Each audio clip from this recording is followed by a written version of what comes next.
Hello again, guys. I know I'm late again with a video. I keep saying I'm going to do these more often than I am right now, but to be honest, I am falling to the demise of my mind every time. So even this time I was like, what do I look like? I should put another layer of mascara on. I have a zit down here. Maybe I should cover up. I'm really sweaty. I was just outside playing fetch with my dogs at this time of night, I know. And, well, okay, it's almost 9. It's not that bad. It's kind of nice out. And my dog's panting right in front of me, so sorry if you guys hear that. And you're knocking the camera. Thank you. But even today, I was like, I wonder what I will look like in this. I'm not ready enough for this. My gut's hanging out in this. And then I was like, these are the best videos that I make, is when I'm just like, you just need to go do it because you know what you're doing it for. You need to stop caring what other people think with what you look like, because why do I care? I'm human. I was outside playing with my dog, so my face is sweaty. I've worked all day, so I've got some frizz in my hair, and honestly, I don't look too bad for the day that I've had, to be honest. And so, yeah, and that's mainly what comes into my mind when I start thinking about doing these videos. I probably think about it daily, and I want to do them, but also then my mind starts to race and I start to get unorganized on what you guys might want to hear. So we're just going to get into it right away now. So, okay, finally getting into it, right? What I went through to make me who I am today, and my traumatic blessings, which is what I like to call them, because I'm grateful for everything that I've been through that helped me make who I am today. And I give you my authentic self, and hopefully this helps someone down the road that also wants to go into some sort of like holistic nursing. You get to see my path. So, part of where all of this anxiety and overthinking stems from is my childhood, right? Some of you know that I didn't have the greatest childhood. I don't have a relationship with my dad or my dad's side of the family really at all. I don't have much for family here. I wanted that relationship from my dad for a very long time, and worked toward it for a very long time. And then I found myself doing that with my brother as well. So I don't really have a relationship with my brother now either. Maybe shocking to some of you, but maybe some stuff we'll get into later. Focusing on the dad stuff for now, for the beginning, right? So not even dad, but dad's parents. My earliest memory is from, I talked about this in therapy. My earliest memory is not a positive one. I don't have many positive memories from growing up. And my earliest one is, I know I was younger than 5. I don't know what age, because I know we were living back in Delavan, Wisconsin. And I think my dad was working, and I think my mom had to go to Germany last minute with some complications with her mom. And we were left in the hands of my grandpa and grandma. Busha is what I called my grandma. And I had this snap bracelet. I don't know if you guys remember those snap bracelets. It's like a band with this like flexible metal, and you hit it on your wrist and it snaps around your wrist. Well, we weren't allowed to do anything. I don't even think my brother was home, to be honest. My grandparents were watching the weather, and I was bored out of my mind, not allowed to do anything, and I kept snapping this on my wrist, and it was annoying my grandma, and my grandpa was like, if you don't stop, I'm gonna make you stop. And I was scared out of my mind. I'm like, oh my God, I sat there, and then I got bored again, and without thinking, I just did it. Next thing I know, I got beat with a leather belt. So that's my earliest memory, is getting beat with a leather belt from my grandpa. And I don't really know if my dad's side of the family knows what love is. The best way to describe it, that side of the family and a lot of my upbringing, was like I would say, religious cult. I was raised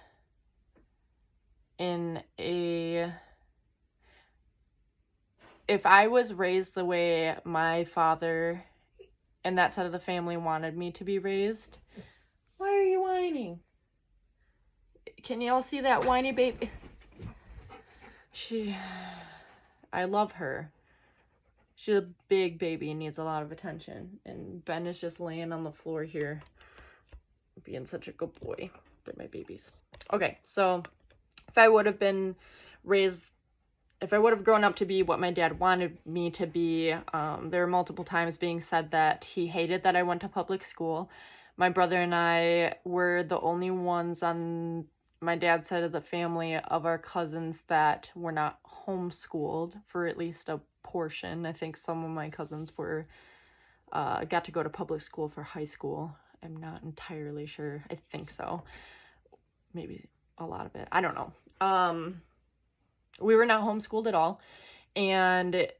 But homeschooling for my dad would have been, we're supposed to help on the farm, and in downtime you're supposed to be reading the Bible. My dad was also I think he had some sort of mental illnesses. I mean, I have my own. I definitely suffer from anxiety and depression, working through my childhood traumas, but he was an alcoholic for sure. And I think where a majority of my anxiety comes from is I literally grew up living in fear. Hated being home. I'm jumping all over the place still here. There was a time in 2005, I want to say, that Hillsborough had a pretty gnarly murder. Some kids I went to school with actually, they lived in town, and we were all out I believe my brother had a basketball game in New Lisbon or something, and we all got word of this on the way back. But the dad is a mom and a dad and 2 kids, and the kids were the oldest child was not the husband's child, but the dad snapped and killed both children and the wife in their sleep, put a pillow over their head and shot them. The little girl was I believe she was 7 or 5 or 7. And the older one was actually in my brother's class. And he went out to a family farm and shot himself and left a note pretty much saying, "God told me to do this," kind of thing. And I shit you not, I waited my entire life for the moment that my dad would kill me, at least me. I thought it would be the whole family kind of thing, but I lived in fear my entire childhood. I stayed on high alert all the time when I was at home because I was either going to get yelled at or brought into an argument or altercation somehow. Or I needed to know what my parents were arguing about just in case someone drunkenly did come upstairs and try to bring me into it or anything.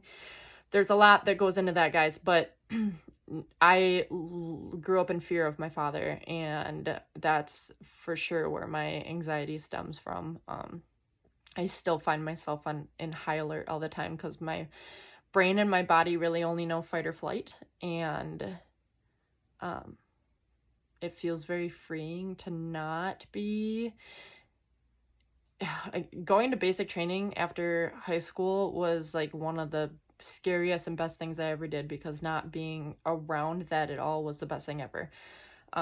It's probably been 7 or 8 years now, maybe a little less, 6 or 7 years, that I cut my dad out of my life completely. And honestly, that was the best decision I've ever made, ever.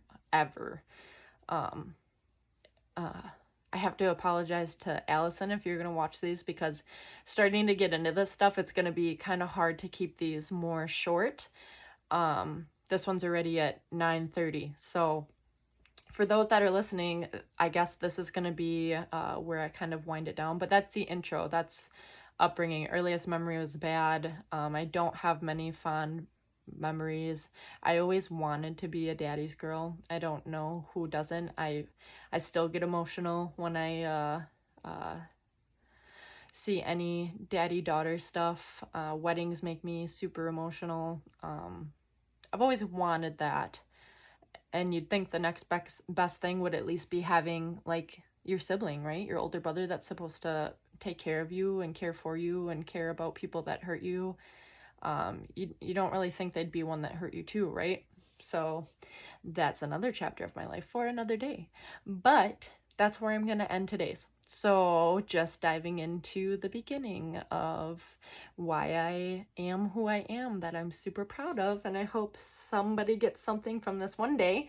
And part of why I have this absolute need to help others and to hopefully help someone else one day, and I really am excited for my nursing journey. Oh, I have to say then I got my official acceptance email into the nursing cohort for spring of 2022, so I will be starting my nursing program finally, and then hopefully you guys can see that, and then me getting into holistic nursing hopefully, and how I healed myself, which I'm still doing, and I will try to do these videos more often. I'm not going to make any guarantees at this point because I'm probably going to go back and forth with myself here and be like, ooh, should I do it? Do I look like shit? I don't really give a fuck. So hopefully more days of not giving a fuck and posting more videos. Sorry for the language. I've always been a little more on the vulgar side, so if I offend some of you, I apologize. That's just me. Take it or leave it, I guess. Yeah, so hopefully you guys will hear from me soon. I still would really appreciate feedback because I do overthink what I should put in these videos. If this is kind of stuff that you want to hear more about, do you want them longer, shorter, more of this content, more questions, ask me anything. If you want to private message me it too and don't want to post it on like a thread or anything, that's fine. Message me anytime.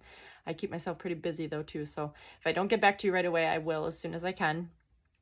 Also, please share. Trying to help whoever I can in the process of this, so if you want to subscribe when I post these on YouTube, I'm still trying to figure that out. That'd be great. But share and hopefully you get something out of it. Love you guys. Bye.